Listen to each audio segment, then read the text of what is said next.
তোমরা কখনো গরম ভাতের সাথে এই মাছ ভাজা, গরম মাছ ভাজা, কাঁচা লঙ্কা আর মাছ ভাজা তেল দিয়ে উম, একটু নুন দিয়ে মেখে কখনো খেয়েছো? এর স্বাদই আলাদা।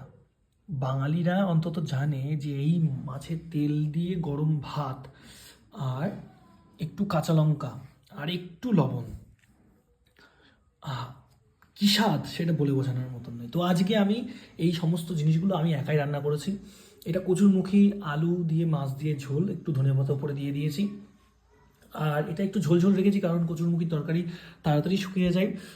আর একটু শসা, আর এখানে ধনেপাতা বাটা, যেটা আমি একটু আগে থেকে করে রেখেছিলাম। লাইট রিফ্লেকশনের জন্য হয়তো আমার ওরকম লাগছে। এই যে একটু ডার্ক হয়ে গেছে কারণ এর মধ্যে আমি একটু তেঁতুল দিয়েছি। তো চলো বন্ধুরা, আমি আজকে সানডের দিনে নিজে রান্না করেছি যে খাবারগুলো, সেগুলো তোমাদেরকে শেয়ার করলাম এবং এটা আমি এখন খেতে শুরু করি। আর দেরি করে লাভ নেই কারণ এত স্পাইসি খাবার।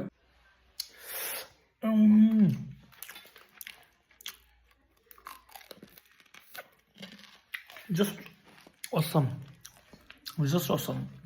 এইভাবে যে খেয়েছে সেই জানে। তোমরা কখন নিজে রান্না করে নিজে খেয়েছো কখনো?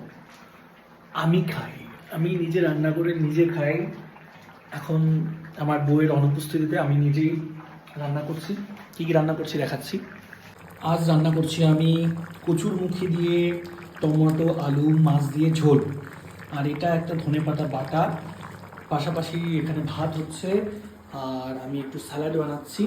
আর মাছ ভাজা রয়েছে, গরম গরম মাছ ভাজা দিয়ে ভাত খেতে উফ কি দারুণ লাগে। নিজে বানিয়ে খাওয়ার মজাটাই আলাদা। রান্নার শেষে, একদম শেষে ধনেপাতা কুচি করে রেখেছি, ঝোলে দিয়ে দেবো তার জন্য।